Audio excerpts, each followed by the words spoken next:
तो लॉटरी लगेगी जी। और उस तीनों में से समीक्षा की जा रही है। इसी समीक्षा में तीन तो नाम गए हैं। कौन कौन है? खिलाफत नहीं, ये हुसैन ये है, ये मोहम्मद अमजद हैं, तीसरा नाम कौन है? ये सार्वजनिक मैं अभी नहीं कर सकता, क्योंकि अभी तो यह विचार के दौर में है, समीक्षा के दौर में है। और स्वयं आदरणीय प्रशांत किशोर जी उस क्षेत्र में गए हैं, लोगों से रायशुमारी करने, स्थानीय कार्यकर्ताओं से बातचीत करेंगे। जो हमारे जन स्वराज के डिवोटी समर्थक साथी हैं, उन लोगों से मशविरा करने ही गए हैं। मशविरा के बाद आपको मालूम है, जन स्वराज शुद्ध रूप से डेमोक्रेटिक सिस्टम को मानने वाली पार्टी है और अपने कार्यकर्ताओं से रायशुमारी ले करके ही कैंडिडेट की घोषणा होती रही है।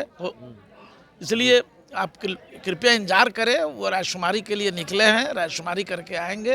रामगढ़ पर भी रायशुमारी चल रही है और ये तीनों सीट जो अभी बाकी है नाम घोषित किया जाना, आप सबके। देखिए, प्रशांत किशोर ने तरारी सीट से अपने उम्मीदवार के नाम की घोषणा कर दी है। 2 दिन पहले एसके सिंह को उन्होंने उम्मीदवार बनाया है। सवाल यह है कि बाकी 3 सीटों पर प्रशांत किशोर किसको उम्मीदवार बनाने जा रहे हैं। तो प्रशांत किशोर कल अपने उम्मीदवारों के नाम की घोषणा करेंगे। आज इमामगंज और बेलागंज, इन 2 विधानसभा क्षेत्रों में प्रशांत किशोर एक महत्वपूर्ण बैठक में शामिल होंगे और निकल चुके हैं वो बेलागंज और इमामगंज के लिए। और उसके बाद कल प्रशांत किशोर बाकी तीनों सीटों पर अपने उम्मीदवार के नाम की घोषणा करेंगे। हमारे साथ जन स्वराज के मुख्य प्रवक्ता संजय ठाकुर जी हैं। संजय जी, ये तो जानकारी आ गई कि कल ऐलान हो सकता है या हो जाएगा, ब्रेकिंग न्यूज़ नहीं मिल पा रही है। प्रशांत किशोर की तर्कस में और कितने तीर हैं? बेलागंज से कौन, इमामगंज से कौन, रामगढ़ से कौन? आपको इंतजार करना चाहिए। कल का आदरणीय प्रशांत किशोर जी पूरी तरह से नाप जोख कर रहे हैं और वो आएंगे। कल आप लोगों से मुखातिब होंगे। आप सभी नामों की घोषणा कल से परसों तक हो जाएगी। कल से परसों तक हो जाएगी, सभी नामों की घोषणा हो सभी जाएगी। नामों की घोषणा। ये बेलागंज से एक प्रोफेसर साहब के नाम की चर्चा है। चर्चा में 3 नाम हैं। 3 नाम में से खिलाफत हुसैन 3 नाम है। 3 नाम में से किसी एक को लॉटरी लगेगी जी। और उस तीनों में से समीक्षा की जा रही है। इसी समीक्षा में 3 तो नाम गए कौन कौन है? खिलाफत नहीं, हुसैन ये है, मोहम्मद अमजद हैं, तीसरा नाम कौन है? ये सार्वजनिक मैं अभी नहीं कर सकता, क्योंकि अभी तो यह विचार के दौर में है, समीक्षा के दौर में है। और स्वयं आदरणीय प्रशांत किशोर जी उस क्षेत्र में गए हैं, लोगों से रायशुमारी करने, स्थानीय कार्यकर्ताओं से बातचीत करेंगे। जो हमारे जन स्वराज के डिवोटी समर्थक साथी हैं, उन लोगों से मशविरा करने ही गए हैं।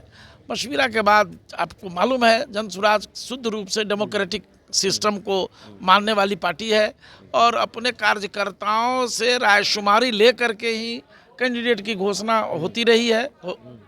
इसलिए आप कृपया इंतजार करें, वो रायशुमारी के लिए निकले हैं, रायशुमारी करके आएंगे।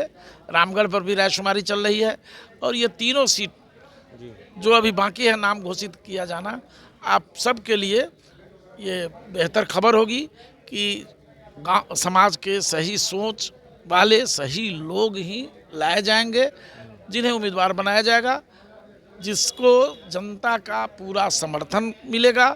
और आदरणीय प्रशांत किशोर जी की घोषणा पहले ही हो चुकी है कि हम 4 सीटों पर मुस्तैदी से लड़ेंगे। नहीं तो कल या परसों जीतेंगे। कल या परसों जो बात कही जा रही है कि उम्मीदवार के नाम की घोषणा होगी, वो बाकी तीनों सीटों पर होगी या सिर्फ बेलागंज की होगी? नहीं, तीनों सीटों पर होगी। बाकी तीनों सीटों हाँ, पर उम्मीदवार के नाम के ऐलान एकदम चूंकि नॉमिनेशन आज से प्रारंभ हो चुका है।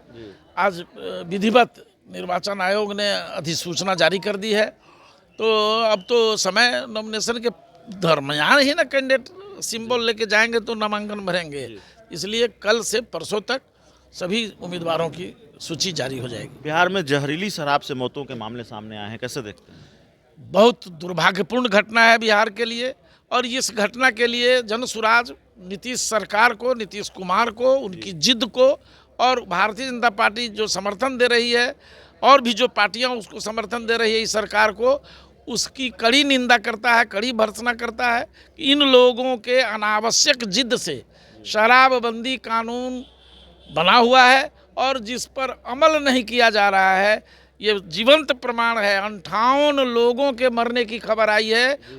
विभिन्न अखबारों ने, कुछ अखबारों ने 48 लिखा है, कुछ अखबारों ने 58 लिखा है, और कुछ लोगों ने यहाँ तक लिखा है कि अभी मरने वालों की संख्या और बढ़ने वाली है, क्योंकि 44 से अधिक लोग गंभीर रूप से भी इस मामले के शिकार हैं, बीमार हैं, जिनका इलाज चल रहा है। 7 लोगों के अंधे होने की खबर है, और कई लाशों को तो स्थानीय पुलिस प्रशासन ने बगैर परिजनों की अनुमति के दफन कफन कर दिया है, उसको अंतिम संस्कार उसका करा दिया है।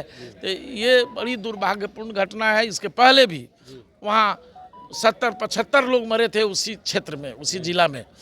तो ये सारण और सिवान जिले की घटना है, दुर्भाग्यपूर्ण घटना है। जनसुराज ये मांग करता है कि इमीडिएट बिहार सरकार को, माननीय मुख्यमंत्री जी को इस कानून को वापस ले लेना चाहिए, ताकि इस तरह के तस्करी से लाए गए शराब से लोगों की मौत रोकी जा सके, और वहाँ जो पुलिस पदाधिकारी जिम्मेदार है उसके वेतन से कटौती करके उसके से जुर्माना वसूल करके सभी पीड़ितों को मुआवजा दिया जाना चाहिए। चलिए, तो इस पूरी रिपोर्ट में इतना ही। बहुत बहुत धन्यवाद।